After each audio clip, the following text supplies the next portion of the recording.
Be down here shortly. It is November 18th, according to the screen.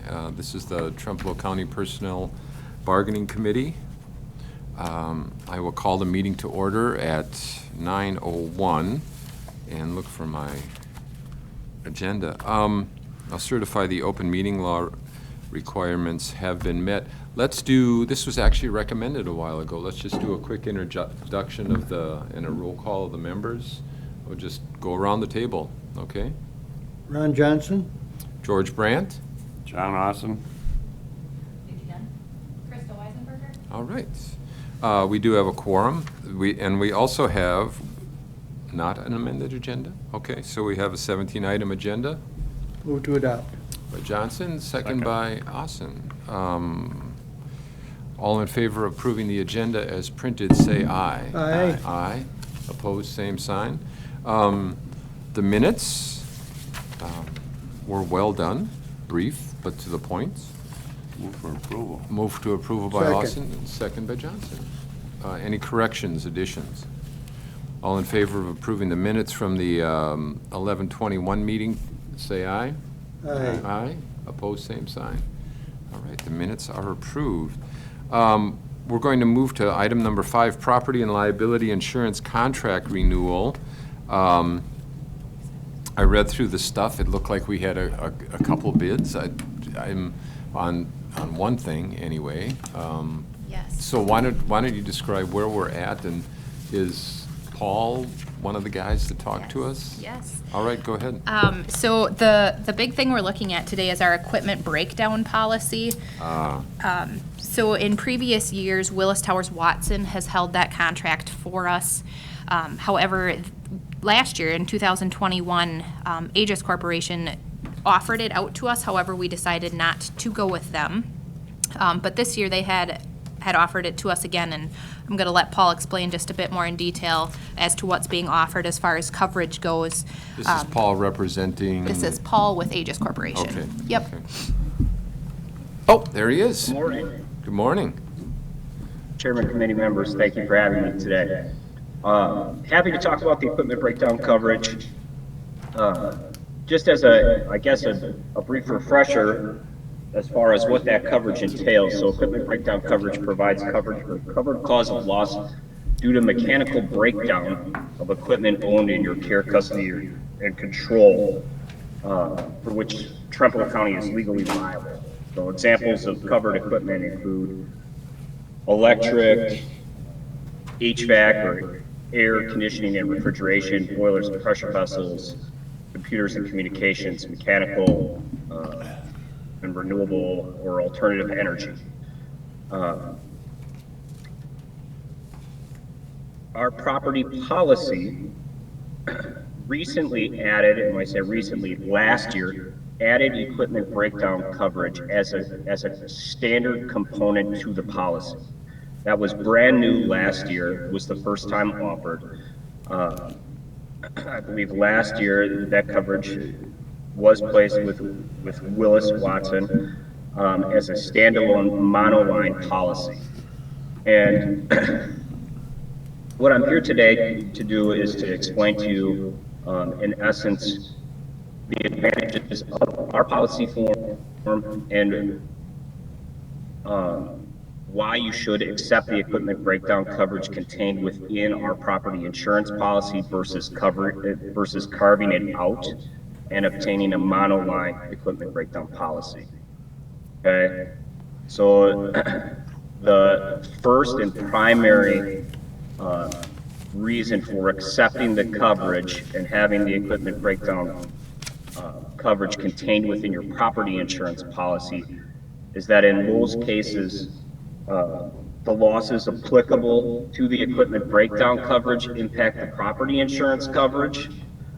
So having the coverage placed with 2 separate carriers, with 2 separate policies, is going to increase your chances of having 2 separate insurance carriers debate or dispute over what portion of the loss they're responsible for handling and ultimately paying. I mean, long story short, you're going to end up in the middle of litigation waiting to be made whole. The placement of the coverage with the same carrier eliminates the dispute. The loss is either covered or it's not based upon the provisions of the policy. So the coverage is going to be there. I can share personal experience if you want to hear it. Dealing with this firsthand at Milwaukee County. I was involved with the courthouse fire. That was a $17 million fire loss. It's the equipment breakdown loss. It was due to electrical marking. And the electrical cabinets in the basement of the courthouse. That fire grew and it spread and it smoke damage throughout. I came into that claim in 2015. That loss was in 2014. That loss didn't finalize and settle out until 2018. So it was years, and I was involved in the litigation, in the debate as far as the two carriers debating who was responsible for what portion of the loss. Ultimately, the carriers at the time were the fund in Cincinnati. So I'm just sharing that piece of information for you for your consideration. If there aren't any questions as far as that particular aspect, I can move on to the coverage form, and I can talk about that, and then I can move on and talk to the supplements within the policies, comparison between the two. Krista, could you, so I forget these things because I don't do them on a daily basis. And so when I saw the equipment breakdown line, I was assuming cars and trucks. And then Al walks in and I'm thinking, oh, highway department. But what Paul's talking about is stuff. Heating and air conditioning, electrical systems. Where are we with like driving around equipment? Is that covered under the same policy? I can answer that. Sure. Yep.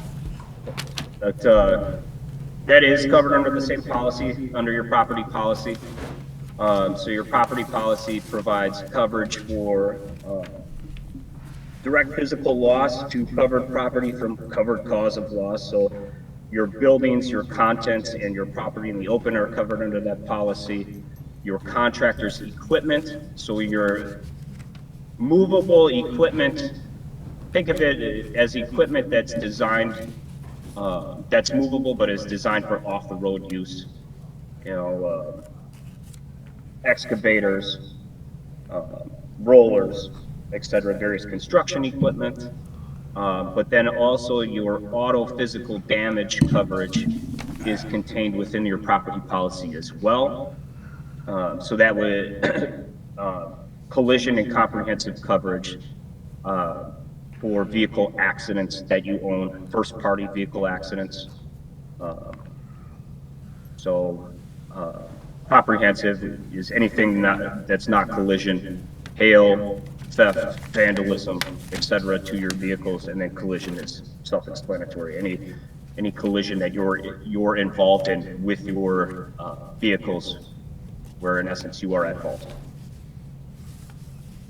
Just one other question. Did you say our IT equipment was also involved in this coverage? So the physical IT equipment, what you would see in like a server room, that equipment is covered under this property policy. It would be considered contents to the building. Okay, thank you. So now I've forgotten where we were. What was next on your agenda to talk about? Yeah. So next I can talk about the coverage form. Okay. So we've discussed the benefits of having the equipment breakdown contained within the same policy, the same property policy, to eliminate any type of coverage dispute in the event of a covered cause of loss. Next, if you would, to compare the policies, so done a comparison as far as coverage form and coverage triggers. And what I can tell you outright is that the coverage form provided by the county mutual is broader than the coverage form provided by Liberty. What that means is that there are more coverage triggers, which means the insurance is applicable in more loss scenarios. So one distinct difference is, for example, the county mutual coverage form provides a coverage trigger for electronic circuitry impairment. A lot of people don't know what that means. So a common example is your facilities manager, or member of your facility staff say they walk into a building and they notice that the HVAC system or the heating and cooling system in the building isn't activated. He or she would then, they would begin to try and troubleshoot the issue. They open the control panel, and if they're unable to detect any type of damage, the controls simply aren't working. They can't figure it out. The county mutual policy would respond, where the Liberty mutual policy requires you to prove the breakdown or the mechanical or the electrical failure. So you'd have to prove that there would be like an arcing event or some other type of electrical issue inside the control panels of that piece of equipment. Where our policy, it's going to respond. So that's a distinct difference in the actual coverage form. So Paul, when you say respond, you mean your policy would cover the phone call to the electrician to come out, have a look, figure out what was going on? Is that what you're saying? In fact, it would cover the cost to basically like rewire the equipment, replace it, make sure that it works. Whereas your current policy, you're going to have to prove the loss, what happened. And that's going to require you to call an electrician in, come in, document it, provide a report, and then that would be then sent into the carrier for further review. Okay, I understand the difference. Thank you. Yep. And then to take it a step further, if you look at the limits of the policy or the sub-limits of the policy. So the policy in itself has its overall limit, which in most cases is the equivalent of your total real property limit, or your TIV, however you want to look at it. So that means your buildings, your contents, your property in the open. That limits the limit of property or assets that you are insuring for. And then there are sub-limits inside every single insurance policy for each area of coverage. So in doing a side-by-side comparison, keeping the deductibles the same, there are a few differences in sub-limits, and there are a few differences where the sub-limits offered via the Liberty Mutual policy, so your incumbent carrier, where those sub-limits are higher. And I'm here to, I'd like to explain those differences. The first being expediting expense. So expediting expense is added cost to rush the attainment of a piece of equipment or added cost for shipping of equipment. So it would be, the cost incurred for air freight versus ground freight. So the added expense. Okay. The county mutual policy offers a sublimit of $1 million. The Liberty Mutual policy, it's included. So it's up to the policy limit of 90 million. I would challenge you to find the loss scenario where $1 million isn't going to be adequate to expedite the transportation of a piece of equipment to your facility for repairs. It's just, you don't need a sublimit that high. You're never going to use it. The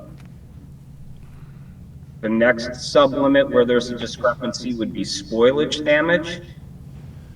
So spoilage damage is just what you would would anticipate it to be, it's spoilage of perishables. So it could be, what you would see probably is food spoilage from lack of refrigeration. Probably like maybe your new law enforcement center will have some food storage, like a warehouse or a large freezer cooler.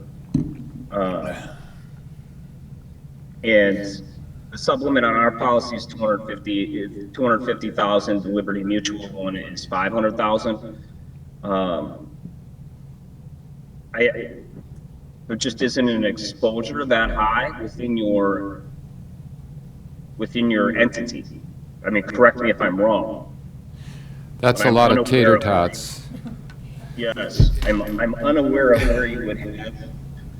Didn't we have this once before, Krista, at the food for the nutrition program that was frozen and stored at the healthcare center, the freezers? Because we had to, the ADRC we had to buy new freezers because they went out and all that food was destroyed. But I don't recall the cost, the dollar amount for that. I don't remember that, unfortunately, but I remember hearing something about Yeah, it. It that might was have been like before maybe me. 4 years ago or something, so that was a significant loss for us. I Right. don't know if it was dollar amount, what it was, I can't recall, but yeah, that was a problem, because then we had to buy new freezers as well. So the talk of refrigeration and freezers got me thinking about the health department and its storage for vaccines. They have a system to keep those freezers and refrigerators running and alerting people if they go out, but is that something that might be covered if that system fails? Should be. Okay, thank you. That's good to know. Those are kind of special freezers, too. They are, Yeah. they are. Do we have a bid sheet from all vendors, or just, I just see the two? The county mutual and Willis Towers Watson. That's the only one we got. Sorry, sir.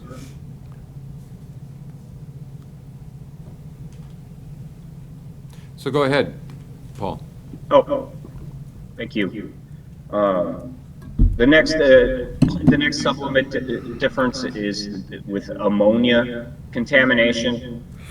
And our policy is 250,000, the Liberty policy is 500,000. Again, it's the same as the spoilage, and for the expediting expense. I don't know where the exposure is.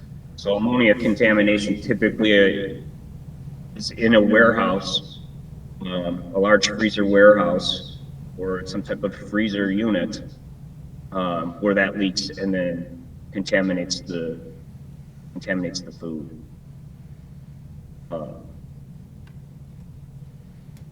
So again, I'm just unaware of where the exposure is, where you would need to limit that high. And then the last one, last difference is the miscellaneous locations. The Liberty Mutual has a sublimit of $1 million. The County Mutual policy, it's included in the policy limit, so 91 million in cover. And that's a big difference. And that has to do with locations that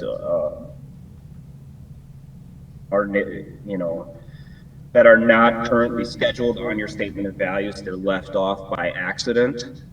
So there's coverage there, and a significant amount of coverage there.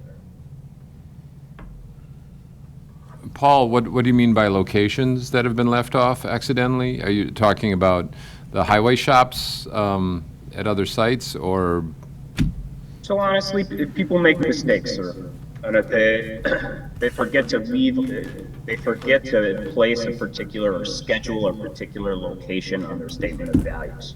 So your statement of values is an inventory of your physical assets that you wish to insure. But that statement of values is sent to the insurance carrier. The insurance carrier then evaluates the statement of values, so in essence, your exposure, and utilizes that information to underwrite your policy. What I'm saying is that there is additional coverage in excess of $1 million, which you're currently being offered for those miscellaneous locations, if in fact they are mistakenly left off. Oh, I see. your statement of values. Does that make sense? Yes, yes. Nikki, you're our insurance guru, aren't you?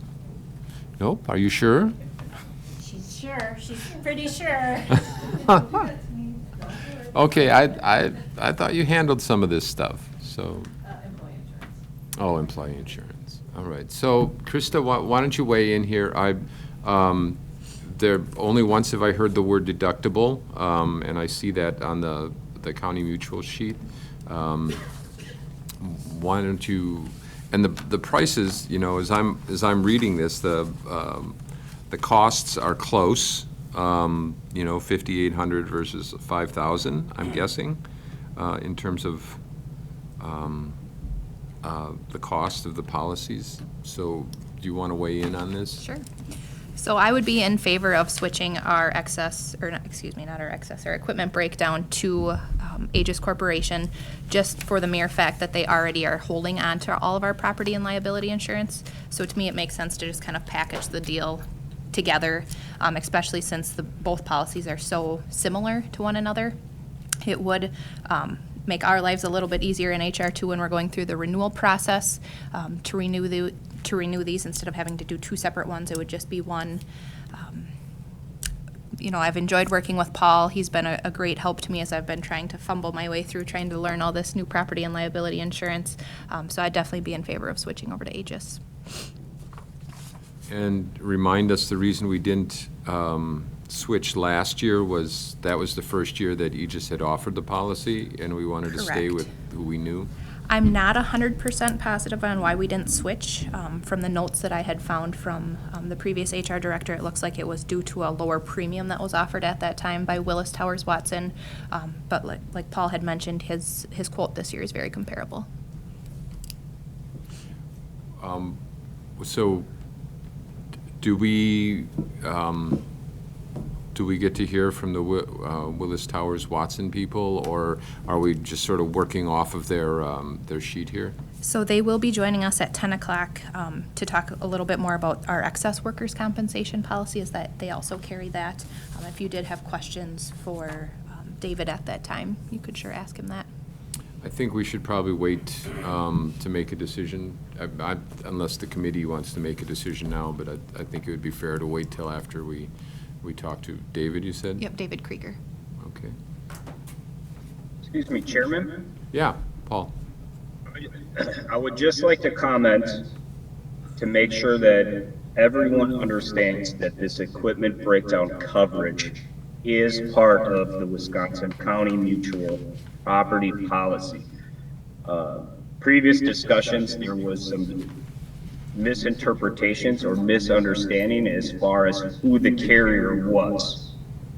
And I just want to make that very, very clear that this is one property policy with equipment breakdown coverage through one carrier. There was a little bit of discrepancy or misunderstanding with the name Hartford Steam Boiler. And you will most likely hear that in the afternoon at 10 a.m. And the rationale that comes up with that is Hartford Steam Boiler, we have partnered with to adopt their coverage form as well as their services, so like the jurisdictional inspections. So when I say that, we've partnered with them to just strictly to take their coverage form, so their written equipment breakdown policy language, and place it inside of our property policy. Does that make, just to clarify that? Hopefully that makes sense. So it is one policy, one carrier, and again, that is why it is very wise to keep these coverages together inside one policy with one carrier to eliminate any potential for coverage dispute. You said something that put a spark in my brain, and it's sort of bouncing around in there and trying to come up with a question. I think your phrase was jurisdictional inspections. In our workman's comp programs, we have basically a proactive safety approach to limiting workman's comp claims through trainings and safety inspections and so forth. So is there something equivalent with the equipment breakdown in terms of an expert coming through occasionally to look over our equipment? So there are two aspects to that. So one, jurisdictional inspections are mandatory. They're required by state law, and they do occur at your facilities. They are all of your pressure vessels and equipment that has been required to have a jurisdictional inspection is on file with the state. So inspectors will come out to inspect that piece of equipment or pieces of equipment to verify that they are operating safely. But we can also work to have site safety inspections completed. We do that. We can do that through the equipment breakdown, and we can also do that just as a member service for being part of the mutual. We have designated consultants, risk management consultants that work hand in hand with our members, including yourself. I believe Jody Tross is your risk management consultant. I can shoot her an email today. Ask her to reach out to come out if that interests you, to do a walk through the facility and talk safety, whatever avenue you'd like to pursue. It was a thought that came to mind when you threw out the phrase jurisdictional inspections. Were you going to say, Krista? Yep, I was just going to say, we work with John Primazich, actually, with Willis Towers. And yes, I have files that he's, on site every couple months here doing inspections of the facilities. He goes out to highway and inspects their facilities as well. So these are services that are offered through the insurance companies related to the equipment that they're insuring, okay, as well as the state-required inspections, okay. Does the state do the state-required inspections, or does the insurance carrier? The insurance carrier does. Okay, thank you. Keep the state out. Oh, keep the state out, okay. Shh, hush, hush. Any questions for Paul? No? John? No. Okay. I think what we'll do is, when David comes on, we'll at 10 a.m., hopefully. I think you said 10 p.m. Well, yeah, I meant 10 a.m. Okay, good. Don't want to wait around that long. A 12-hour meeting? Yeah, I've been there. So thank you, Paul. Thanks, And Paul. we'll get back to you on this. Thank you. Appreciate your time. Thank you. Thanks, Paul. So, I'm just going to set this over here. So, Family Medical Leave Act policy updates for discussion and action. Yes, so I have included in your packets a marked up copy of our Family Medical Leave Act policy. Reason this was brought to my attention, we are going to be hosting 2 different training sessions for all department heads, as well as any supervisors that are interested in attending family medical leave training.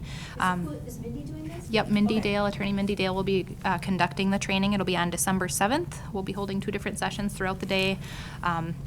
But I figured this would be a perfect time to just review our policy to be sure everything is up to date. So I had Mindy take a look, and a lot of the updates that you'll see in this policy are per Mindy Dale. The yellow highlights are per Mindy. The green highlights are per me. Majority of what Mindy has in here is just being sure that we're up to date with federal and state law.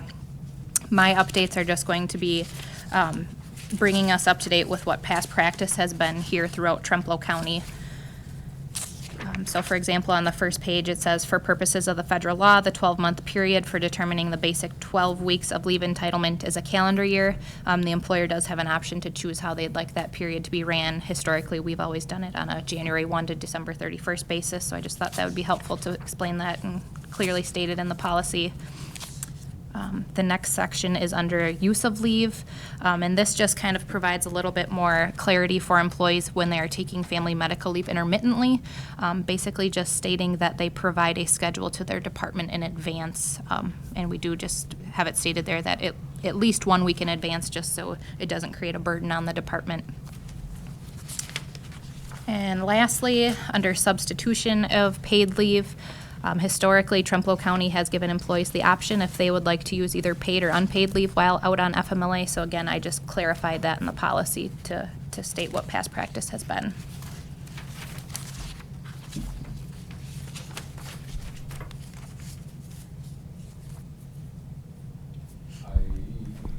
Make a motion to approve the changes. I'll second. Motion and a second to approve the changes recommended by Krista and Mindy.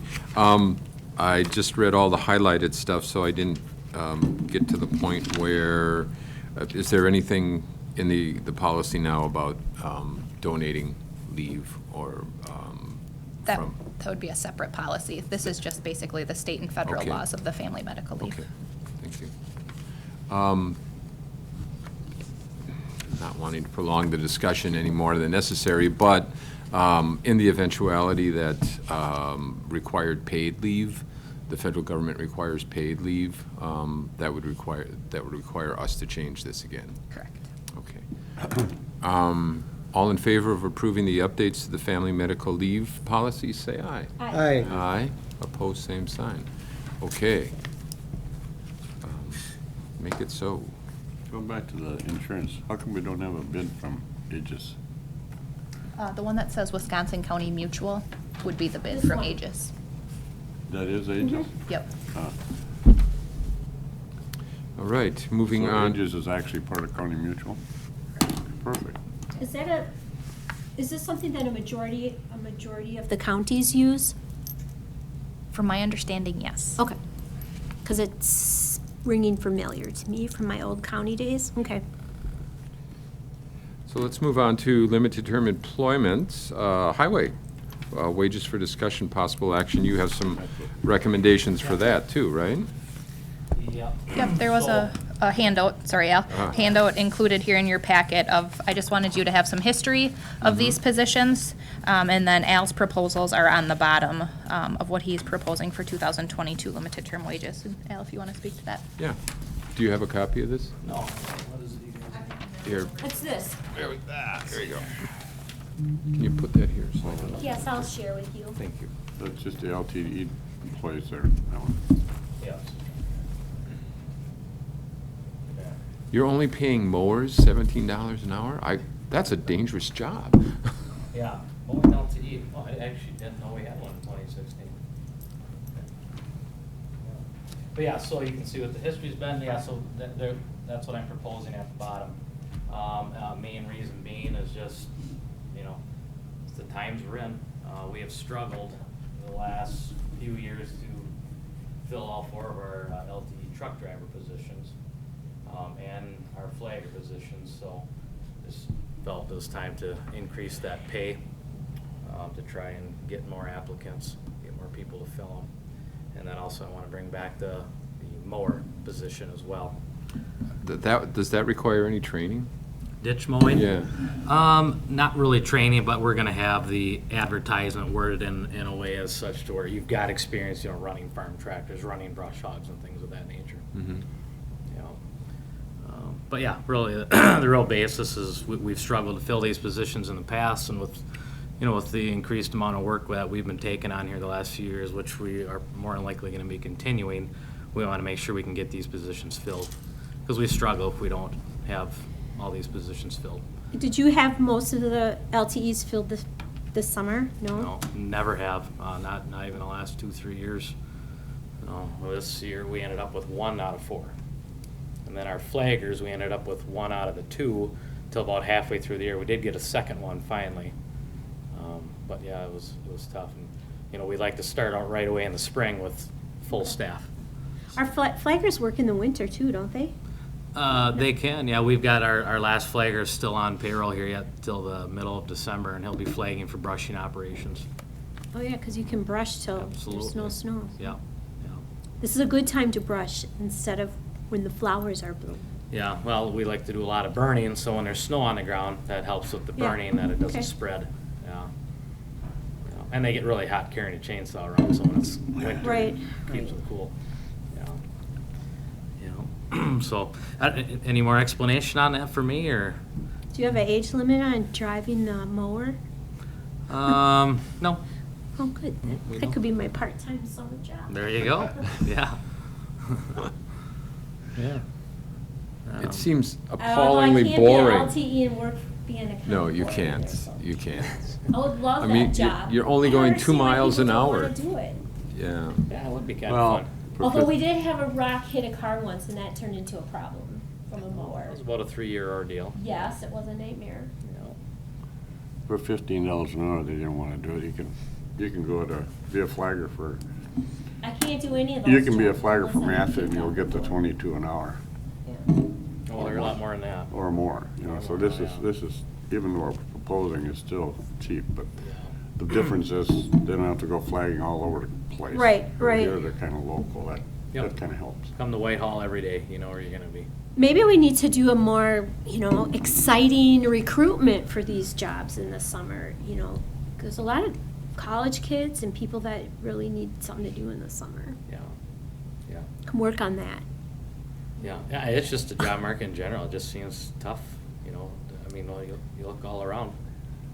You feel that you'll have better luck filling them with these? I guess that's pretty hard to say, but. It's hard to my say, guess but is yeah, I it'll be mean, that's tough to fill obviously, yeah, anything. that is my feeling, Yeah. I mean, could we probably go higher? Yeah, I don't know if that'd make any difference either. exactly. Have you ever thought about doing a little gig at the TV station to talk about your summer employment at the county? I haven't thought about that, no. Maybe you should. That would be, they're here, they're fully staffed. It's an opportunity to, think of some way to entice, get people excited about doing something fun and being outside and. Yeah, and the least of my concern is the mower. We've got guys that can mow, could just help, but my biggest concern is the truck drivers that are CDL holders. Right. I mean, CDL people are in high demand, and for some reason, I mean, there's a lot of job openings out there Right, in the CDL right. world, but it's still gonna be hard to draw somebody that holds a CDL here to the county at these hourly rates when they can go and drive and be home Right. every night still for far more money. Unless they're retired and former CDL and wants Yeah. to do something. Maybe they don't even know that's an opportunity. So think about it in the Sure. spring to use the TV station to get your message out. Yeah, absolutely, yeah. I'd move for the approval of the wage Second. increase. Motion is That was second. quick. I didn't hear that. He You wants to get didn't out. finish the motion and you seconded it. So the question, Krista, is, and this is a discussion that I know we're having within the context of the wage scales and so forth. This is sort of the thing that we need to add on to our wage. It isn't? Not LTEs. These are separate? Yeah, LTEs Okay. are in a different world. Okay. There's no pennies with it. so. Yeah, Oh, there are no benefits at all? no, just fun for working in the county and being outside all summer. Yeah, Okay, in which case. I'll do the ad with ya. right, yeah. Join us on the road. All in favor of approving the recommendations from the Highway Commissioner for flagger, truck driver, and ditch mower LTE wages, say aye. Aye. Aye. Opposed, same sign. Okay, that's it. We'll have to table 8, because he's not 10 o'clock yet. I don't see him on yet. Oh, no. Oh, he is He is on. on. Oh, good. Hi, David. Do we want to go to that? Well, he's here, so we could. It's next on our agenda, right? Okay, if he's, maybe he's just there and he's gone for coffee or finishing Or he's breakfast or on mute. something. Oh, I heard a voice. Sorry. Are you there? Yeah, I hear ya. Yep. I had the wrong speakers on. I'm sorry. I could Well, see no, you. you didn't expect to talk with us till 10, but we are at that point in the agenda, and if you want to turn your camera on and join the meeting, we'd be happy to have you. He doesn't have to turn his camera on. We if don't he have doesn't to want turn your camera on, but He might. Well, here you go. I'm very challenged, so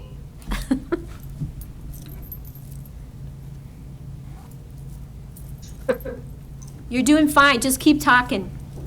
I get to my basement. Yeah, so you're looking at yourself and not at us, and we're looking at a blank screen. No, we But- see his name. Oh, we see his, I mean, but it's no image. Well, anyway, so the agenda item is, we'll get started on this, David. I guess I can't figure out how to get me. Okay, If you look at the bottom of your screen, I don't know if you're using Zoom, there's a little camera with a line through it, and if you just hit that, your face should show up. Because you'll unface, there you go. See, Oh, turn it back off. Kidding.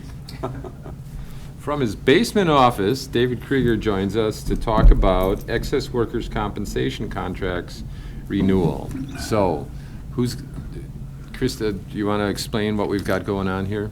Sure. So you did receive that one-page handout that shows a couple different options for our excess workers' compensation. I'm going to let David explain a little bit more in detail, but to David, if you could just briefly talk about the equipment breakdown. We did have Paul Schwiegel from Aegis give just a brief presentation this morning as well on his equipment breakdown policy. So if you could just briefly touch base with us on that as well. Sure. Well, you've had your boiler coverage with Liberty Mutual for a number of years now, more than 10 probably, and I'm guessing that you share with them side by side, I guess I'll call it, that I sent you.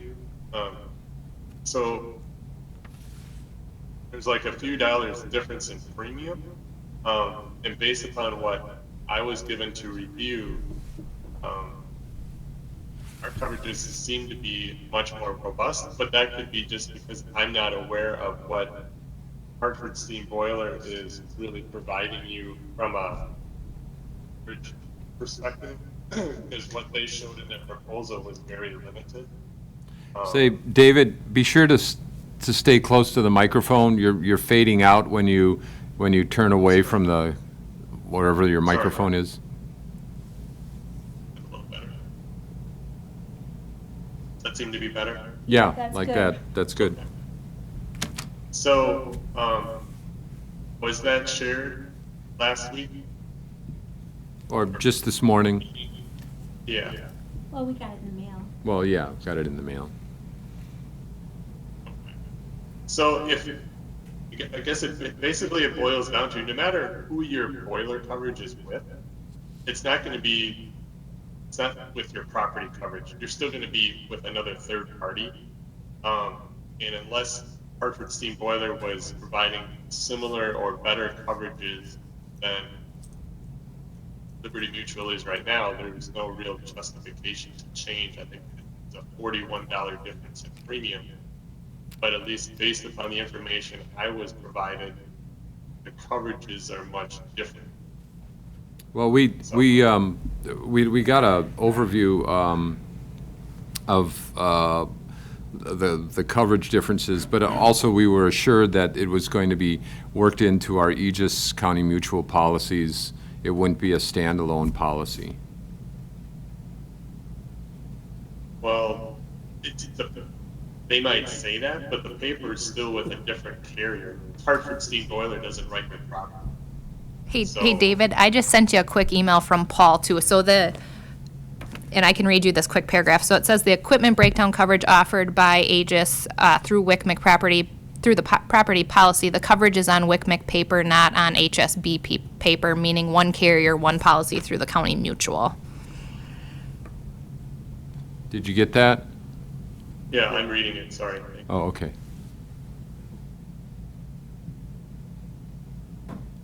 So, that aside, and we've been happy with the coverage that we've had with you in the past, and you did point out that the premiums are a little different. It's appeared that, and again, who was the other guy, Paul? Paul was pointing out the sublimits were somewhat different, and Yeah, you I mean, they're minor. I mean, they're not huge difference now that he filled in the blanks that I had. So I mean, they're a little bit less, but not drastic. know what I'm saying? Does that make sense? So it seems like they have a very decent product as well. Okay, So- hey, why don't we get back to, for now, why don't we get back to the excess workers' compensation contract? Sure. So currently, you're with Midwest Employers, the county is, with $500,000 stop loss. And the carrier this year is willing to bring up similar options.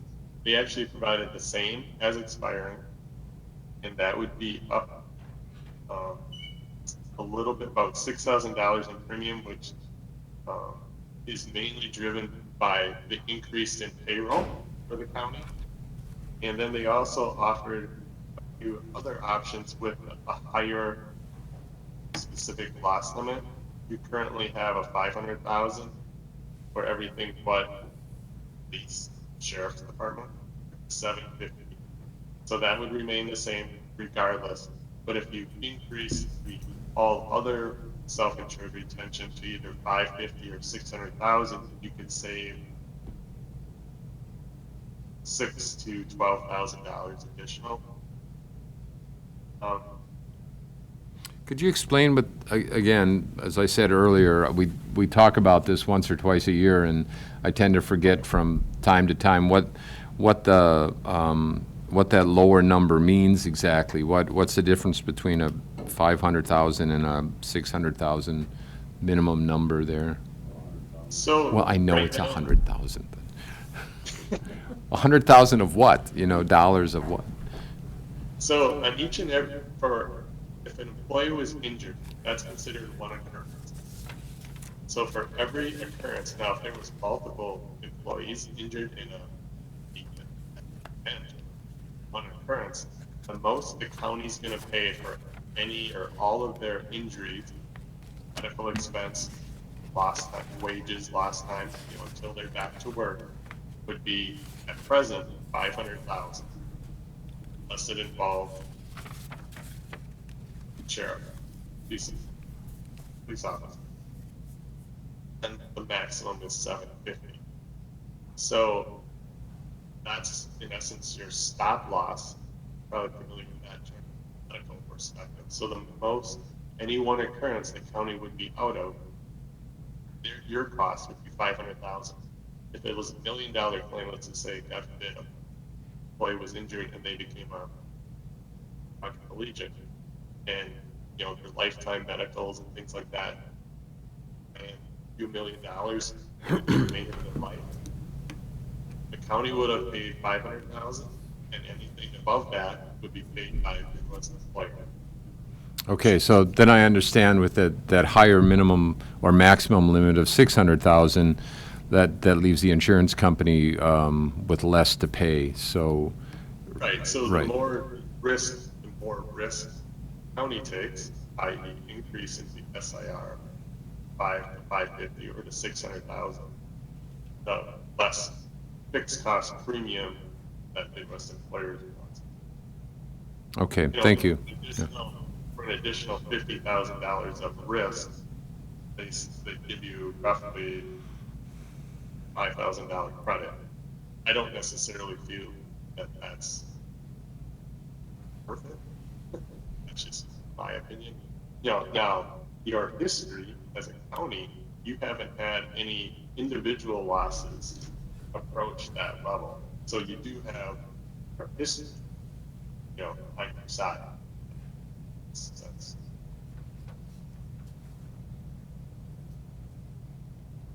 So we've been doing pretty well You've overall. been doing great. You guys have been putting away. Don't even say that out loud. Yeah. Don't say that out loud.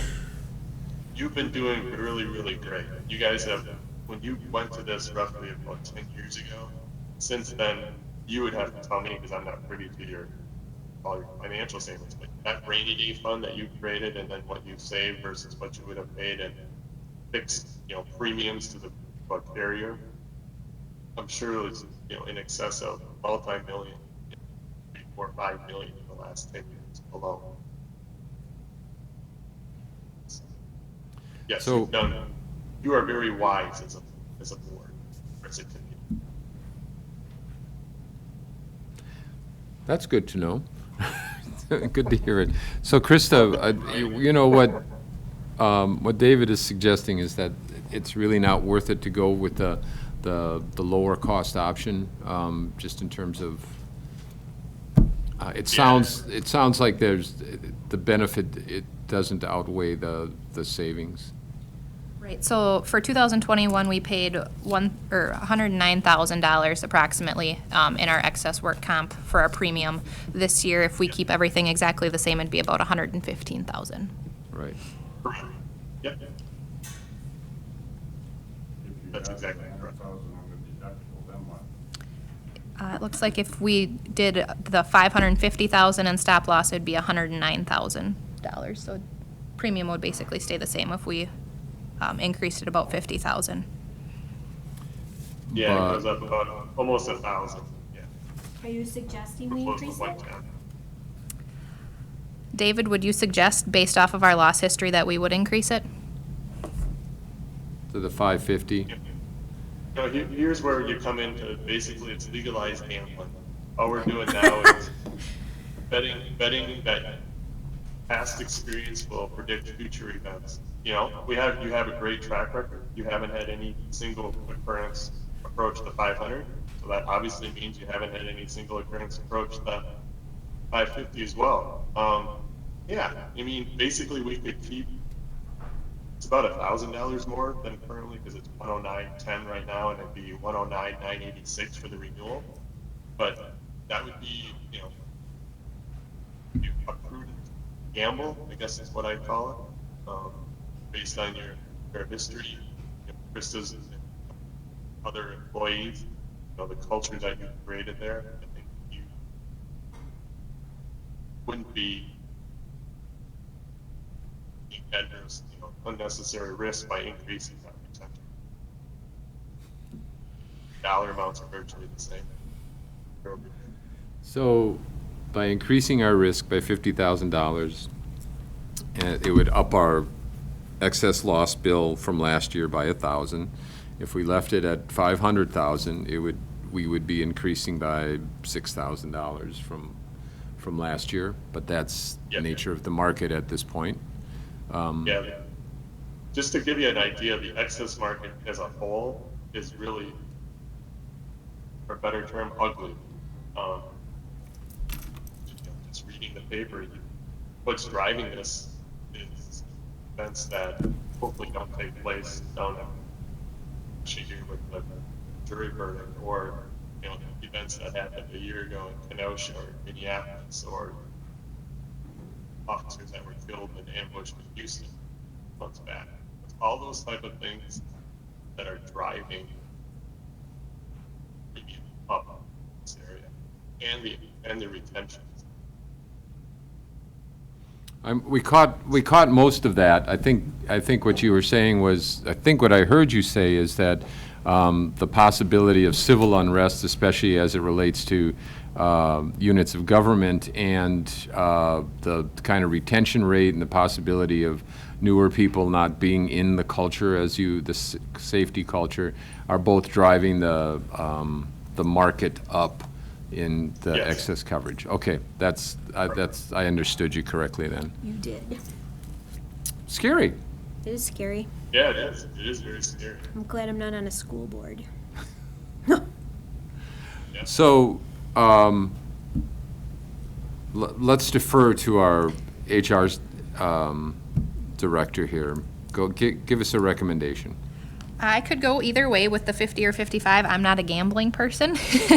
So I would, let me jump back to a budget perspective. So I did budget a 10% increase for our work comp for this year. So we're well within our budget. I have 130,000 budgeted for our excess work comp. So with whatever option we go with, the money is there. I could go either way, however risky we want to be. Well, I'm with you. I grew up in Wisconsin where gambling wasn't legal. That was a long time ago, but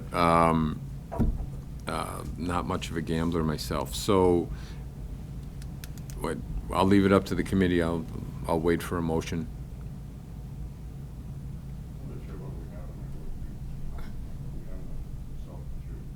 I can't hear you, I'm sorry. We have a self-insured fund, but I'm not sure I didn't off say the top of my head what's in it. It's 1.3, I think it's 1.2. it's almost, yeah, it's pretty Yeah. close to 1.3 million. Yep, that we have to keep it funded at. Yep. Yeah.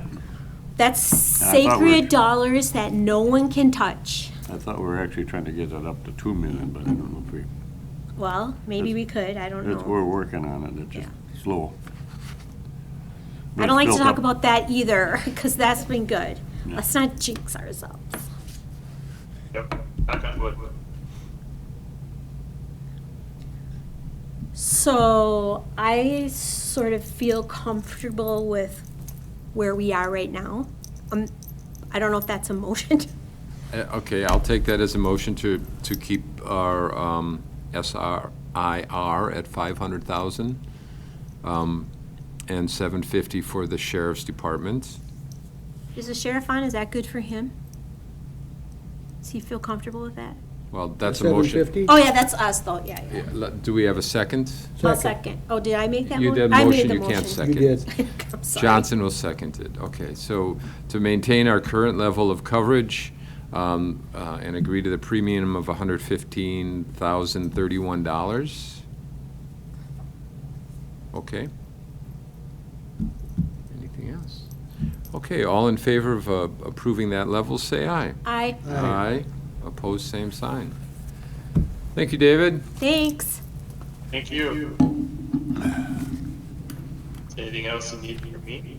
No? No, we're going to make a decision on the equipment breakdown at some point today, but we'll let you know. It's not a problem. Either way. And Krista, all I need then is your written email back. That sounds good. I'll be sure I have it to you by the end of the week. No problem. Thank you very much. Everybody else have a good day. And You have a too, good thanks. Thank you. Holiday season coming up. Take care, everybody. Bye. Well, I'll see you Bye. next year in person. Be safe, as it I were. know, you can have pie next year. Thank you. You do remember. I know. I'm missing. I know, you're my pie guy. Oh, that's right, he stops at He stops at Norski. Norskinook, yeah. Right, I'll leave now so you guys can get actually some work. Take care. All righty, bye-bye. Bye.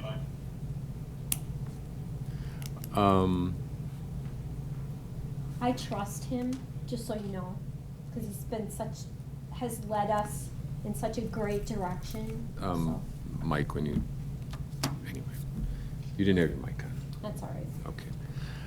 So I think he was sensing that we wanted to slide to Aegis on this. Do we want to make that decision now? Or What's the cost difference? almost nothing? Yeah. Could we just? Well, actually, it's less with Aegis, I think, if that Right. 5,000 was the quote that I saw. So Willis Towers Watson, which is who David represents, is $5,854, and Aegis Corporation or Wisconsin County Mutual is $5,813. Oh, okay. See the So it is fortune less. there. From a Now- liability perspective, I think it makes sense just to have it one package deal and not have any loopholes. And it sounds like they're providing the same coverage in terms of inspections and things like that. Right. I'll make a motion that we go with the Wisconsin County Mutual. I'll second that. Motion and a second to approve the county mutual bid, I guess. Any other discussion? All in favor, say aye.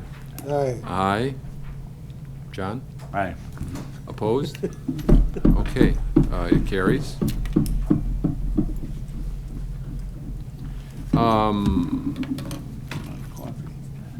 Diversion coordinator position. I saw the job description. It's the same, right? Yes. So what's going on? Yeah, Mandy, if you want to step up. So it was briefly discussed, I believe, at the county board meeting. It seems like there was a little bit of confusion between some board members if this position was quote-unquote created or not. This was brought to this committee back in July or August, I want to say, for approval of the funds. Sounds like transferring from Human Right. Services to the DA's office. So they just wanted it to come back to committee for final approval of officially creating the position. You have, this committee has seen the job description already. The project initiation form, the resolution. So we're just basically packaging it up, tying all the loose ends, and creating it. And Mandy has the resolution ready to present. The position is already filled. The current, Right, but yes, it just went to law enforcement yesterday. correct. Oh. And law enforcement did So- approve it yesterday. So the only difference then is that it reports to district attorney, is that it? Yes. And that it's a full-time position? Correct. And the position is description is exactly the same? No, No. no. Okay, so I'm not seeing any changes here, so This what, job It's not- description you have is the same We've you've already seen had it. before. Okay, that's Correct. what I meant. Yes. It hasn't changed from when we previously saw it. No. Okay. This is just like tying the bow Yes. around the Right. package that wasn't Right. tied. That is Right. perfect analogy. so do you want to read the resolution? That'll be what we're voting on. Sure, pass them on.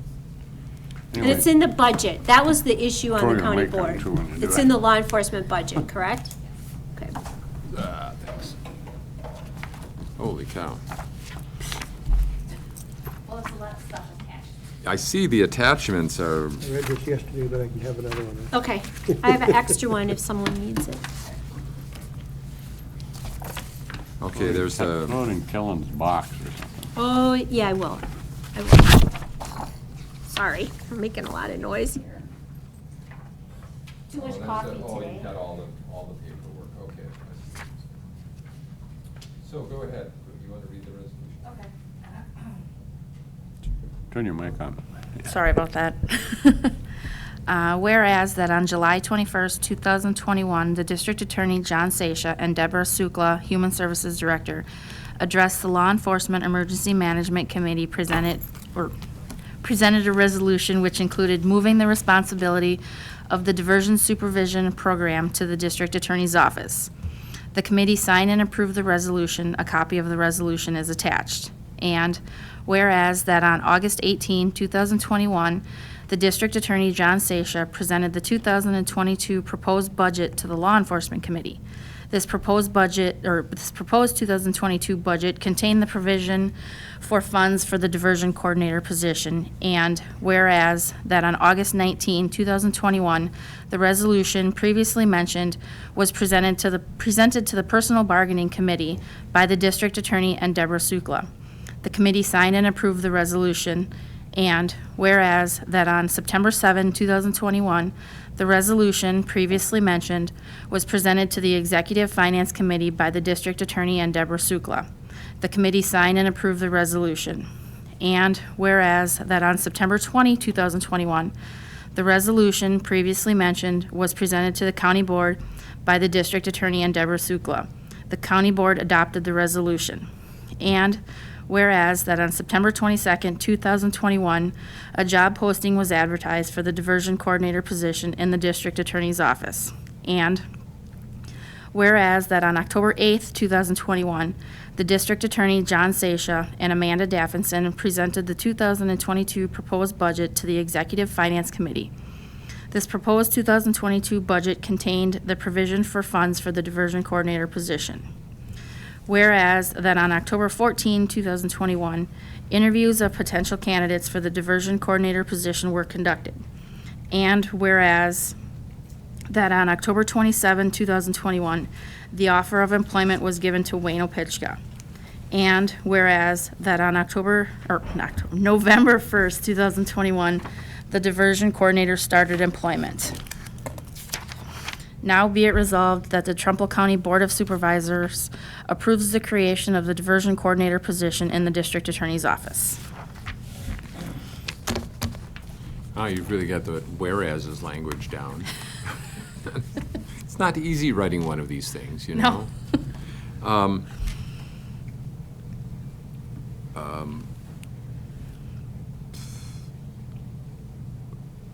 So this, is this job description attached? Did I forget to attach it? Well, I mean, I've got it now, but it was in the packet, but was, The project form is attached. that was it, and that included the position description. Okay. then the I wanted to job be sure that we're approving a position that has been described. Yep. Move for its approval. Second. Motion and a second by John. Yes, we got Asen and Johnson. Asen and Johnson. Well, I went through it yesterday, so I was already. Okay. And we Is there any more need for discussion on this? This should cover it And there was basically just one board member that was concerned that it never really got back to law enforcement, so it's And she was right. tying up the, yeah, she was. Went back and checked in history, and it was supposed to come back, but never did. So it Okay. got approved by this committee, but it didn't. Basically, we were the only committee that approved it. And Right. it should have started from law enforcement, being the So this is the bow you're talking about? Yes. All right. Put the bow on the box. All in favor of approving this resolution, say aye. Aye. Aye. Opposed, same sign. It is approved, but it will go to the county board, correct? Yep. At our December meeting. Thank you very much. Okay. Oh, yeah, pass it around so we can sign it. 9, 10. 10. Trempealeau County part-time fill-in wage structure. This is what I thought we were touching on before. All right. So this is something we don't have any paper on yet. No, this is all very new. So just a little bit of history on our part-time fill-in staff. So we have 23 staff currently employed by Trempealeau County as what we consider part-time fill-in employees. So these employees are working less than 20 hours per week. They're non-benefited employees. They're not scheduled employees. We have 8 positions total, so we have fill-in jailers, fill-in dispatchers, fill-in food servers, fill-in deputies, certified and non-certified. We have meal delivery drivers in the Human Services Department, nutrition site workers in the Human Services Department, and then a video production assistant in the TV studio. So 8 positions total, 23 staff.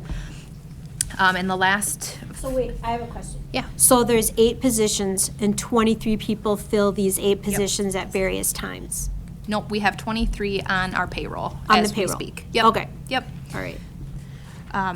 So back in 2019, I don't have the specific positions off the top of my head here, but all of these positions were merged onto our pay scale that we have now. So the 2021 pay scale. Patrick Glynn has recommended that we do not implement these positions onto our pay scale, with the caveat of the sheriff's office employees. And I'll get to that in a little bit. So in a lot of other counties, their part-time fill-in staff do not fall on their wage scale, just because they are that part-time fill-in status. So it would be my recommendation for our sheriff's office employees that we keep them consistent on the 2022 scale, as we already have those positions reviewed and analyzed. So again, that's jailer, dispatcher, food server, and then deputy. I do have some grading levels from Patrick as of this morning for where we could plop those positions on our grade scale. Historically, we've always started those positions just at a step 0 as they come in as a part-time fill-in employee. So it would make sense to keep progressing them on the scale in that regard. And I don't know if Sheriff has any comment on that. Sheriff, oh, there you are. Hey, everybody. I don't have any comment on it. I'm just listening in today, but I know that Krista and Harlan worked quite diligently on this. So we're going to agree with whatever Krista is proposing here. So as far as step placement goes for the 2 deputy sheriffs that aren't on our current structure for 2022, it was recommended to place a deputy sheriff that is certified at a grade 9 and a deputy sheriff that is non-certified at a grade 7. So we would need to add those into our new 2022 structure. So clarify for me, maybe I didn't hear you correctly. Did Patrick suggest that they not be part of our wage scale, and yet now you're talking about Correct. placing them on the wage scale? Right. He was okay with placing these classifications on the grade scale for the sheriff's office. Because Okay. we already have, like I said, the jailer and the dispatcher are already on there. They've been reviewed, they're properly placed. And after analysis of the deputy sheriff, we have a good sound grading placement for those positions. Those other positions you spoke of, have those been reviewed and placed? Nope, those were not reviewed. So I have recommendations on Okay. some Yeah, thoughts. this committee spent a lot of time with the fill-in staff with the sheriff's department and created a whole grid for them. So Yes. that was done a while ago with the sheriff Right. in Harlan. When I started, the fill-in staff were not on our structure, and that was back in 17. They kind of had their own stand-aside structure, and that's kind of what we're going to be going back to for some of these other positions. So my recommendation for the Human Services Department, and I know Deb's not able to be here on our call, but we did have a good meeting yesterday to discuss this. So we would like to propose a two-step structure for the Human Services part-time fill-in staff, which would be the meal delivery drivers and the nutrition site workers. Step 1 would be starting at $11 an hour, and Step 2 would be starting at $12 an hour. And then that scale would be evaluated every year, just as this committee evaluates the rest of the structure. So if we do a 3% increase cost of living adjustment, if we felt that we needed to apply it to that structure, we could. If we felt we were doing good in the market for that structure, we could just leave it the way it is. As far as placing staff onto that new structure, we'd just be placing them at a step that would provide an increase to get them on this new scale. So it'd be just 2 steps, $11 and $12 an hour, and doing something very similar in the in the digital media department now that they've changed names. We'd do a 2-step structure. Step 1 would be $12.50 an hour, and Step 2 would be $13.50 an hour. Same thing, employees would be placed at a step that would provide an increase, and their scale would also be evaluated every year. And there's just one employee? Two In in digital media. digital media? Yep. To get that in my head. Yep. So those are my recommendations for our part-time fill-in structures. So it'll be a little bit confusing as opposed to what we have now, but I think we can work with it. Do you need a motion? Yes. I make a motion to approve the structure that's been developed for fill-in part-time employees in the Sheriff's Department, Human Services, and Digital Media. Is there a second? I'll second that. Second by Johnson, motion by Nutter. Any other discussion? And Derek, I just have a discussion. You've talked with Derek about that? Yes. Okay. Yep, all I right. did have a discussion with Derek Okay. yesterday. He was the one that had actually presented the Okay. two-step All right, structure, good. so. All right. Okay. No other discussion? All in favor, say aye. Aye. Aye. Aye. Opposed, same sign. Okay, it does pass.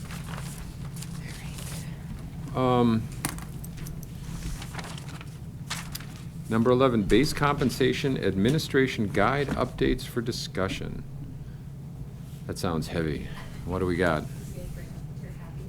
Oh, I hope I did. I might not have. We may have to share. I didn't bring mine. I'm very sorry.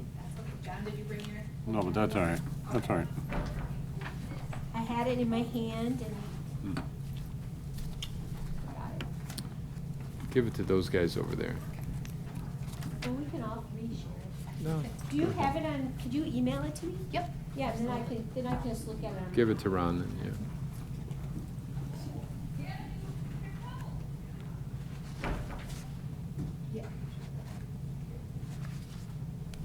All right, so we had looked at this, gosh, was it last month?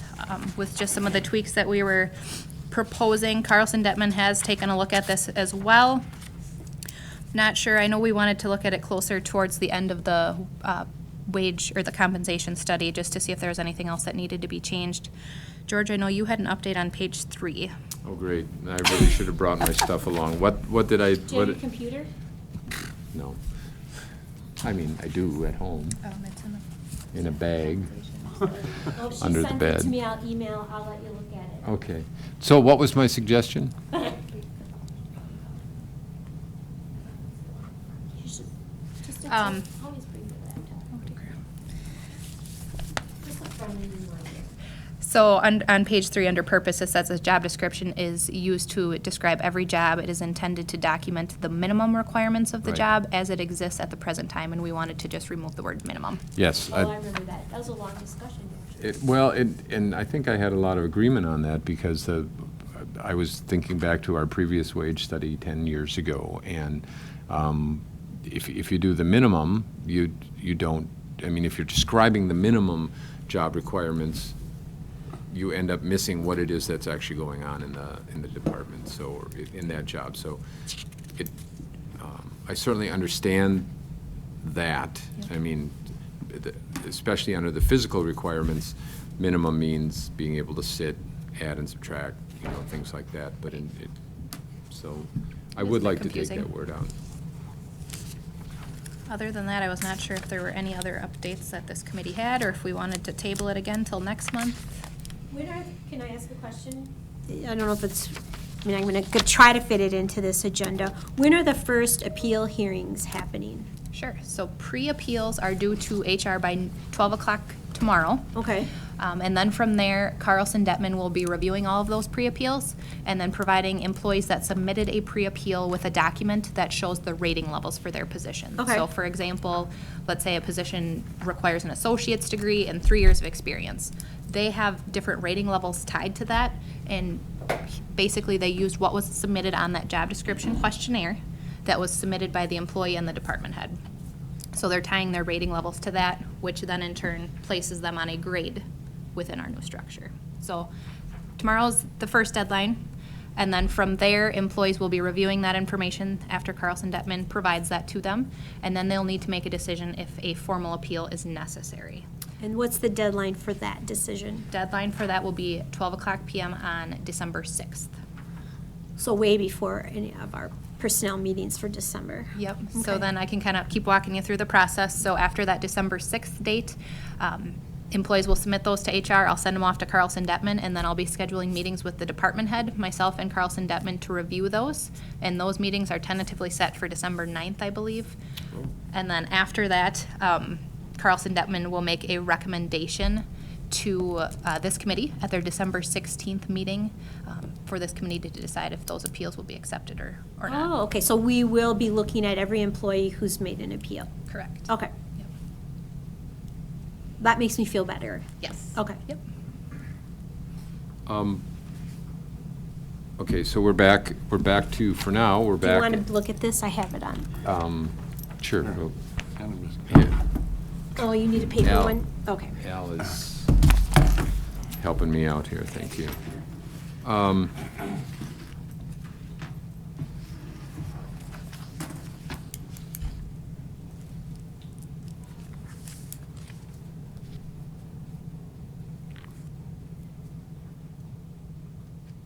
right, yeah, these are the, basically the changes that came with the Carlson Detman.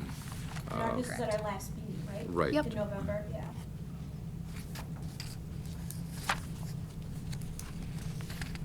I'm ready to make a motion that we approve it as amended. Basically, yeah. And taking out the minimum word, All right. Correct. Yeah. Yep.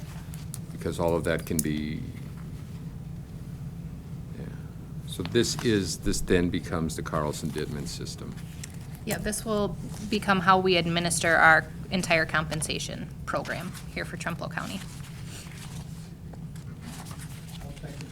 Okay, we have a motion and a second. I would be remiss to not be pointing out the elephant in the room, and, no, it's, anyway. Jesus. I know, it That- bulked up a little. Yeah. That's, so, but what I'm going to say to Rob is, and I appreciate the concerns that you've raised about the process to date, but as we're discussing the compensation administrative guide, this is what's going to be guiding us going forward, not to this point, if you know what I mean, if you can see the difference. So that our discussion is around how it is we go forward with compensation in terms of putting people on pay scales and how they progress through the scale. Some of the issues that have been raised by employees have to do with where we are right now in the process in terms of how we got to a place where some people are getting little or nothing in terms of a raise this year, and other people are getting the cost of living and the 2% and the step raise and everything. So if, I'm going to just open it up to the committee if we want to allow Rob to bring up that point at this point. I mean, there are issues that I'm not really aware of.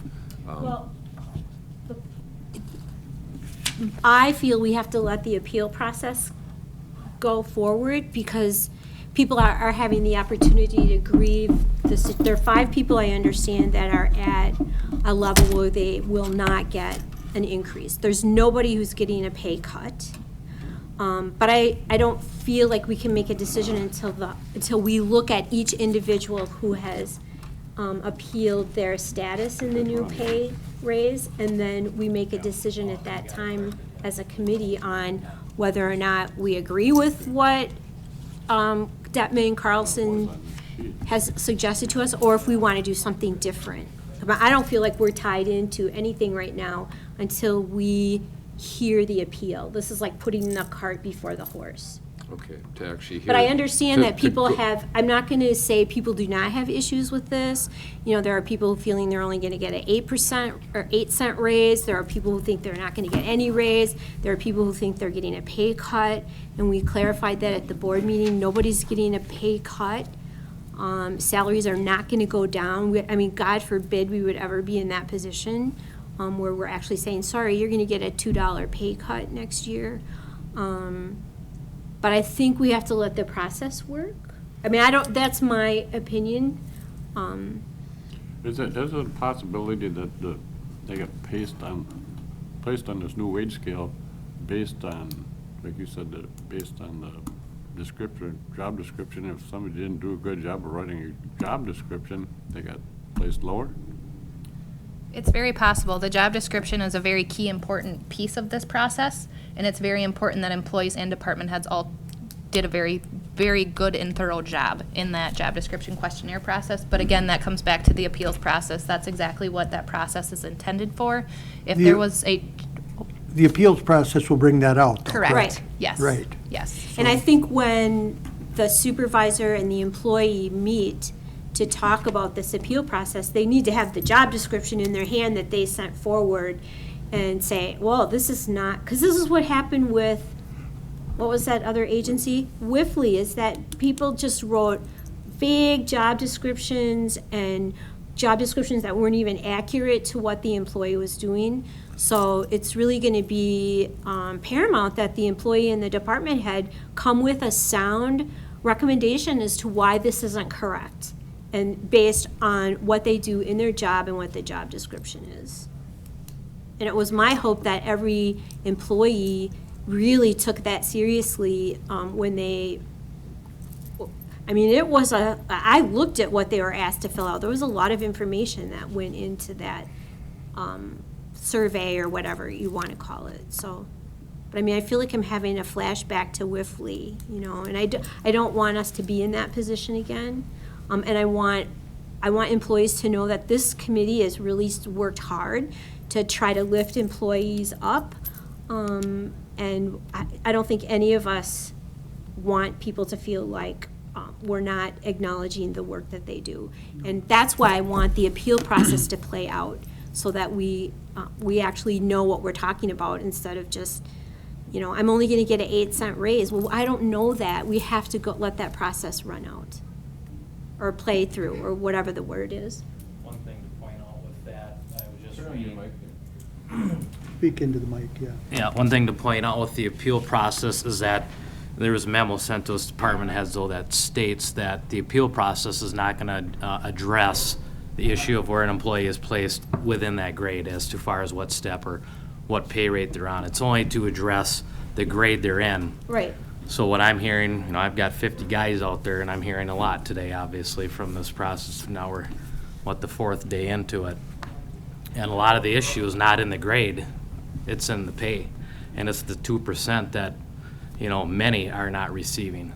So the appeal process is not gonna, so you say you want to see the appeal process to play out, but if all these appeals are having to do with the pay step, and you say, no, we're gonna toss that out because it's not it's not addressing the pay grade issue, then the appeal process is not going to show that. So, It will. so that's what I'm hearing, and I'm just conveying this for my guys, you know, us department heads are on the front line of this thing.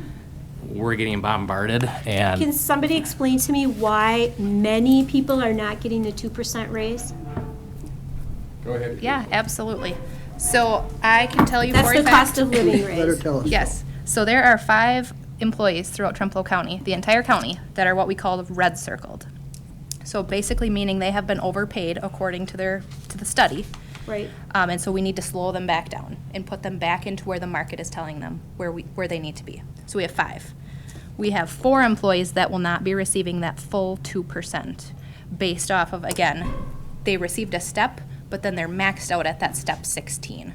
So it might be 10 cents, it might be 8 cents, but again, based off of where they're falling in that grade, it was 4 employees that might not be getting that full 2% on top of the 5 that are red circled. So there's 9 employees in the county that are not getting the 2% raise. Correct. And that's an accurate number, 9. Okay, now, my feeling is, then those 9 people maybe need to have a meeting with their department heads and say, look, maybe I need to be in a different grade. And you come to us with that in the future. I mean, that's what the whole grade and step is all about. Maybe people are not in the correct grade that they need to be. And that's a discussion you have with your staff. See, what has happened is, throughout the last few years, people have come, we need to pay this employee more so they get moved up. And I get that, if I was in charge of the world, there'd be way more than a 2% raise, but I'm not in charge of the world, And I just feel like we have to let that process run out so that we can listen to every single person who has an issue with this and figure it out on a case-by-case basis. We're not going to solve that today, is my feeling. I want people to have the opportunity to do the appeal, to meet with their department head, to really look again at their job description that they sent to Dittman, and come and talk about your case, and then it'll come to us and we'll have to make a decision. Hey, maybe this person needs to be in a different grade. And that's for you and your staff and Rob and your supervisor to look at. That's my plan, is we'll appeal the ones, that I'm getting the forms on, and we'll have to look at their grade. And that's That how is the my plan. process works. That's why you have grades and steps. Yeah. And that's why we have it's so important to have really solid job descriptions. And I just hope everybody did that. I'm just fearing the struggle that might bring up then, if we're proposing a grade change after this huge wage study, after they've received and went through because there's 20 job descriptions in my department alone. That's what we had to do. It was a lot of work, and I'm just fearing that, I don't want to put the cart in front of the horse here. Don't be afraid, Right. because it's not like we're the... Just what's the protocol in place for if we say, okay, this employee, we feel this grade is incorrect. He doesn't like his pay, he doesn't like anything about where he's at, and he wants to move up. And then, after the review of the appeal, sorry, we're going to leave them where they're at. I mean... We'll look at that, but I don't want you to be afraid. If you really think, Jeannie Nutter needs to be in grade 12 instead of grade 13, then you advocate for me when you come to this committee, and that's what we'll department do, heads are supposed to do. Yeah, that's what my plan is right now. Right, and I plan to listen, and I think that this committee has always been fair. We have tried really hard, especially with the sheriff's department and highway, to lift people up out of, really poor wages. And I think we've done a really good job. We're not the best, we're not perfect, because we don't have a gazillion dollars in our budget. We are tied by today. And, but I think we are in a good enough spot that we can listen to employees and understand where they're coming from. I don't want, and I'm sorry that they called you the elephant in the room. I mean, because you're not the only person who has this issue. No, he's not issue, not Right. That's This right. is why That's right. I don't take things personally, so you don't want to offend me very I wish we easily. still had the dang union, I know. Let's go back 10 years and Can- see what. Okay, well, Okay, I'm sorry. Actually, my email that I sent, I'll just take 1 minute of your time, because I know you've got, You have to you're ask the busy. chair permission. Mr. Chair, may I? Go ahead, Rob, Thank 1 minute you. of our time. I guess just the only point I want to make is that I don't think, regardless of the appeals process, where anyone falls, that any county employee should not get a cost of living increase, especially in a year where, we've seen over 6% inflation within 2021, when not for everyone, but the most commonly used health insurance is going up a little bit for some folks. I know in literally no one is taking a pay cut, but in practice, there will be employees that take a pay cut, that they will have less take-home pay by no choice of their own next year. So I know Carlson Detman, they offered up, I think it was just in passing at your county board meeting, some counties considered a payout of some sort to certain employees that weren't getting a cost of living increase. But I think, knowing many of you and knowing this county and loving this county, I don't think it represents the values of this county to give employees in practice a pay cut next year, because that is in practice what's going to happen to some employees. Every year, insurance goes up, so Yep. it's not, we can't just look at this year and Yep. say, I mean, I don't think I've ever been on this committee in 7 That's fair, years yeah. where health insurance has gone down. But you are in practice giving some employees a pay cut next year with this plan. It's not a pay cut, and I really It is. don't appreciate you It is in telling people they're practice. getting a pay cut, because in their head, they're thinking, okay, my salary's gonna go down from People are $20 smart. an hour to $18 an hour. I People know are people smart. are smart. People are wait, smart. They know the We've- difference. You got your minute? I appreciate it. You got, well, we made our point, and I think the committee agrees, I certainly do, agree with Jeannie that the commitment is to the process. We've spent a lot of money on this. We've talked it through. We've had 2 sit-downs, 3 sit-downs with Patrick about how it works. You know, they don't tell us the inner workings because it's all private, but at the same time, the county board has committed to and voted to accept the wage study as it is. The next step is the appeals process, which we agreed to at our last meeting. And I'm with you on this. We'll let this play out. We'll see how this works. And we have been warned a number of times by Carlson Dittman that to sort of chip away at the edges is to risk breaking the entire process. And we're about to vote on making this our base compensation process through for the entire county, administrative guide for the entire county. So we don't want to be cutting the legs out from under it before it gets a chance to stand, basically. And I trust my committee that we are going to do well by the people that, we couldn't operate without every employee that's in this building and in your building, and the healthcare center was not a part of this, so. But even then, we appreciate the work they do. I mean, and times are tough, so. Yeah, go buy a turkey and see how much they cost. Inflation's high. The point is, once the appeal process is done, if the employee is still placed in, this committee has an opportunity to Yeah, push them up. to we can grade do or whatever. anything. We're like Superman and women. All right, there you go. I had way too much coffee today, I'm here to tell you. I was wondering if that was coffee. You sure it was just coffee? Yes. Krista is anxious to say something. Rob, I just wanted to address, just so you can try and understand why we can't give these red circled people a 2% increase. Of course, I don't want to put the cart before the horse either, because who knows, these red circled people might end up getting the appeal, and it'll solve all of our problems, right? In a perfect world, that's what we'd like. But if it doesn't happen that way, if, let's say we give an employee who's already being overpaid a 2% increase, that scale that they're supposed to be on is never going to catch up to them. And we're I get going to what have you're saying. employees floating out here not on a grade, and that's a big problem. Yep. We can't just have employees going rogue, right? So that's why we can't, and I get it, it's hard to rip that Band-Aid off initially, but if we do it now and let the scale catch up to these red circled employees, it'll all end up working out in the coming years. I know it's hard, it's not easy, and we just gotta be sure we're administering it, fair and consistently across the county. Would the committee consider a payout like some other counties have done? Well, we can't talk about I mean, that I'm just saying, until- I'm putting that in your head. We I have think all kinds of yeah, options before us. which you'll consider. Okay. Perfect. Thank you. Yeah, we're not going to treat anybody, I love this county too, or I would have left this county board last December. You've gone through a lot, that's true. But, I'm a public servant for 40 years. I was a red circled employee at Eau Claire County, so I know what that feels like. Yeah.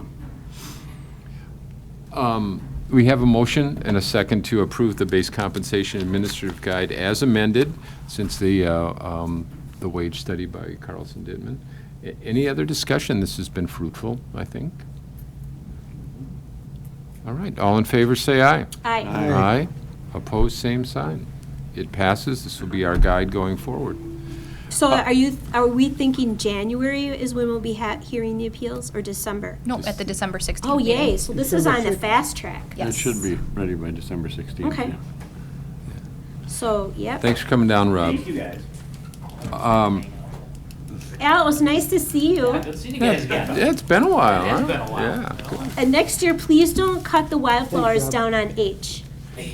Oh, up there. Yeah. Did we cut them or was it the spraying thing? I think it was Oh, the spraying. spraying, yeah, no more spraying. You can cut, don't spray. Yeah, spray the right away. He's actually got a pretty Although good you guys rationale did for get that. rid of a whole bunch of, Yellow mustard? no, that other parsnip. Parsnip. Yeah, Yep, that also works good on that, yeah. okay, thank you. All right, guys, see ya. All right. We have a update. I think we had our hires and separations. How are we doing out there? We are busy. Oh, Where's my sheet? I just how many, there it is. How many job openings do we have? Job openings, I can tell you we've filled 45 full-time positions this year so far. Wow. 6 part-time fill-in and 9 limited term. We currently have 11? 10, 11-ish, 10 open positions. I do? We are currently recruiting for our Director of Child Support. She has put in her resignation, or her retirement rather. So she'll be leaving us here at the end of December, so that's a big fill for us. Mm-hmm. So we're working on that. And I talked with Mike this morning. You're working on him to,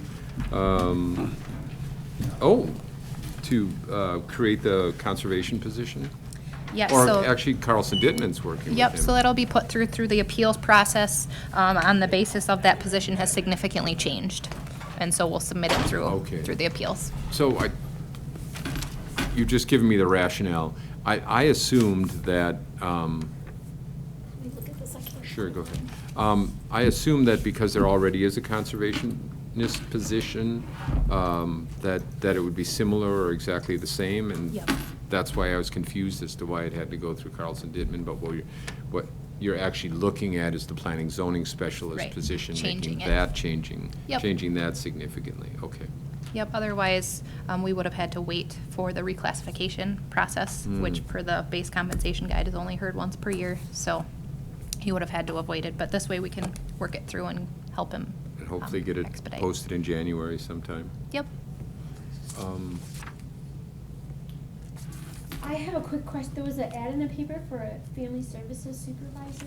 Yeah. Is that a new position? Yep, Yeah, that's okay, that's the- what I'm glad. Oh, I saw that too. I was wondered thinking, about that, This yeah. must be that new position. Yes, Okay. yep, that was the changing of the juvenile justice right, supervisor okay, to the good. family and children's. Any other questions on the turnover report? All right. Events, we're planning, I assume, for Martin Luther King Day? We are planning. Plans are underway. We're going to be holding the event virtual again this year. It'll be very much the same structure as last year. We're lining up speakers for in the morning. Lunch will be by Subway. We'll do the box lunches again. And then the afternoon will be set aside for departments to do department training, team building, goal setting. We're planning to provide a list to all departments of just some examples of things that they could do with their staff in the afternoon. So Okay. we are well on our way. Cool. Any other events? Have you guys been going to any trainings or conventions or anything? We did go to a supervisory training at CVTC at the end of October, was it? Put on by our PELRA group, WPELRA, Wisconsin Public Employee Labor Relations Association. Very good. It was a supervisory training. We did take a couple other supervisors here throughout the county with us. Full day of training, lots of good information put on by 2 attorneys from Von Briesen, so that was very good. You were at some of the WCA conference. Yes, I attended the WCA conference as well. Which was frightening. Yeah. Nobody wore masks. There were 300 people. I didn't hear of anybody getting sick out of it, though, except for Kellen. But he must have had something because he got it there. I mean, he was. Kellen? Kellen was. Oh, he I was went hanging home. out with him He there. went home because He got sick? yeah. But he had, I think he must have brought something with him because You would've got it that fast, then. Thank God for that booster shot. I can't wait to get it. Anyway. Okay. Budget update. So you say you had budgeted 130,000 and it's going to be 115, so Hey, we got money to spend. good Yeah. month. Yeah, my hope for that extra funding for 2022, we're going to need to roll out a new learning management system since all of our training videos are down for all of our safety training videos. So I've got something kind of in the works in the background. I'll hopefully be able to bring it to you next month as far as process for that. And I know, George, we briefly talked about it with that ARPA funding. Yeah. But if I have money in my budget already, that would solve the problem. So we'll see. Got to work out those details. But I am over in my recruitment budget, and we will be over in property and liability again for this year. So I will bring that forward to this committee for approval for budget transfer out of the general fund. Probably, does that happen in December or January usually? I can look back at You notes. could wait, you get enough to finish out this year, or, No. oh? well, I then- might have from other line items in my budget enough to cover the recruitment overage. The insurance savings, oh, that's next year though. Yes, that's next year. Dang. Yep. Yeah, then bring it in December. if you December. can. Can Okay. we use ARPA money since we've had to recruit people? I don't know, that's just a The thought. problem is exec finance meets on the 6th, and, I thought it was the 8th. no, December 6th, I think. December is- 16th is our next meeting. No, the exec finance I committee. think it's, I don't know, it's a Monday, December 6th, ain't it, a Monday? 1, Sounds 2, good. 3, 4, 5, 6, 6 or 1, 2, 3, 4, 5, 6. Yeah, it is the 6th. Okay. So, Well, wait a minute. Is it? No, it's the Environment Land Use Committee that has to change its date because they're tearing up the room for the storm sewer. That sounds good. I will. This room, Yeah. I'm gonna so run. it'll be unavailable forever? No, just for that first week in Oh. December. Okay. Okay. Oh, you're going to tell us something in closed session, correct? I'd make a motion to move into closed session per Wisconsin statute 1985, parent 1, parent C, to update the committee and consider employment, promotion, compensation, or performance evaluation data regarding personnel issues. Is there a second? Second. All right, roll call vote. Austin? yes. Brandt, yes. Nutter, yes. Johnson, yes. All right, TV studio. Shut down. Give you a minute to close down. Did everybody get that email that Ma'am Reason is doing